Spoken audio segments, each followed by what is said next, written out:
चलो अब मैं एक तोते की कहानी सुना दी थी जो मैं निकला, एक तोते की कहानी आप लोगों को और सुनाता हूं जो आपने बनना है। नेटवर्क मार्केटिंग में कुछ लोग आ जाते, सनातन जी उन्हें बोलना पीछे कम बोले, वो आवाज आ रही गूंज रही है। एक और जोक सुनाता हूं बढ़िया, आप लोगों को मजा भी आएगा और फिर आपको पता भी चलेगा आपको तोता कैसे बनना है, कैसे नेटवर्कर, और ये दूसरों को सुना भी पाएंगे जिनको समझाना पड़ेगा। मेरी कितनी बातें याद रहेंगी वो नहीं पता, कितना विचार पकड़ के लेके जाएंगे वो नहीं पता, लेकिन मेरे चुटकुले याद रह जाते हैं, ये मैंने देखा कई बार। तो हुआ क्या कि ये जो तोता था ये फिर पंडित जी के पास एक दिन एयर ट्रेवल पे निकल गया। पंडित जी ने कहा बनारस से कहीं घूमने जाते हैं, तो तोते को लेके चले गए। इस तोते की हरकतें सुधरनी नहीं थी, इस तोते की हरकत सुधरी भी नहीं। तो इसने क्या करा, जब जहाज में लेके गए तो जो एयर होस्टेस सर्व कर रही थी उसको सीटी मार के वो बुला के उसे बोला कि मेरे को पानी चाहिए, पानी ला के दे। एयर होस्टेस ने पानी ला के दिया, इसने और होस्टेस को किस कर दिया। एयर होस्टेस ने कहा ये तो खुद ही क्यूट तोता है, तो उसने कहा वेरी क्यूट। थोड़ी देर हुई, 5-7 मिनट हुआ, फिर इसने एयर होस्टेस को सीटी मार दी। एयर होस्टेस फिर आई, फिर आके इसने कहा कि मुझे कुछ खाने के लिए चाहिए। एयर होस्टेस ने मिर्ची ला के दे दी, इसने फिर एयर होस्टेस को किस कर दिया। एयर होस्टेस ने फिर बोल दिया वेरी क्यूट।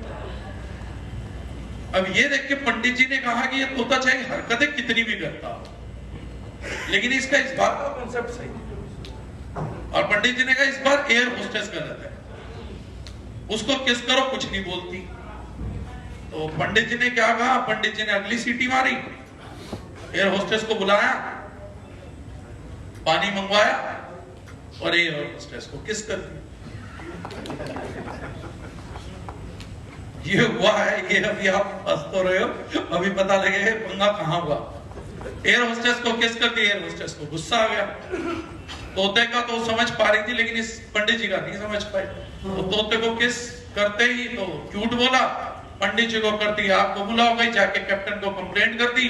बोले एक बदतमीज किस्म का इंसान बैठा हुआ है, उसका तोते ने मुझे किस किया, बाद में उसने मुझे बुलाया, पानी लिया, किस कर दिया।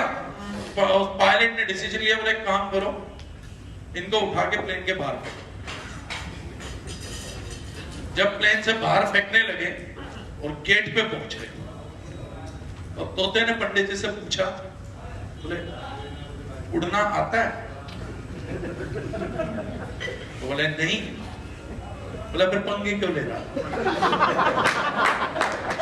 तो जिसको उड़ना आता हो ना, वही नेटवर्क मार्केटिंग का पंगे। तो जो लोग बोल देते हैं कि मैं आ गया, मैं भी नेटवर्कर आईडी लगा ली, आईडी लगाने से उड़ना नहीं आता बॉस। पंगे लेने हैं तो नेटवर्कर बनना पड़ेगा, उड़ना सीखना पड़ेगा, उड़ना आता नहीं। ये आपका वही हाल है, अमीर बनना था, हाँ तो बोले धोखा हो गया। बोले अमीर बनना आता है, बनना तो था, आता है, पंगे क्यों लिए? अमीर बनने की कुछ करने की ट्रेनिंग ली, वरना अमीर बनने के पंगे क्यों लिए? अमीर बनने की ट्रेनिंग नहीं लेनी ना, अमीर बनने की मानसिकता नहीं है। तो एक एहसान खुद पे करो, अमीर बनने के पंगे मत लो। मानसिकता ही नहीं है तो पंगे भी क्यों लेने? फंसोगे, फ्रॉड खा लोगे। 99% मिडिल क्लास की शिकायतें हैं कि हम जहां पैसा लगाते हैं डूब जाता है, कोई ना कोई हमारा पैसा खा लेता है। यही है। आप लोगों को भी दुख होता है ऐसे लोगों से मिलके जिस किसी के पैसे किसी कंपनी ने खा लिए। सही है गलत है? क्यों? जब उसे लगाने ही नहीं आते हैं तो दुख का है। लगाने आते तो बढ़ा ही लेता ना। पैसे लगा के गवा दिए, इसके मतलब लगाने ही नहीं आते, तो इस पे दया कैसी? अगर पैसा लगाना आता नहीं था तो पैसा लगाया क्यों? हम क्या करते हैं, इस बेचारे का पैसा लुटा है, मेरा भी कहीं पैसा लुटा था, इसके साथ सिंपैथी गेन करने लगते हैं कि हाँ यार तेरे साथ हुआ, क्यों गलत हुआ? इसे उड़ना आता नहीं है, एयर होस्टेस को किस कर रहा, गलत पंगे ले रहा। भाई पैसा लगाना आता नहीं है, पैसा बनाना आता नहीं।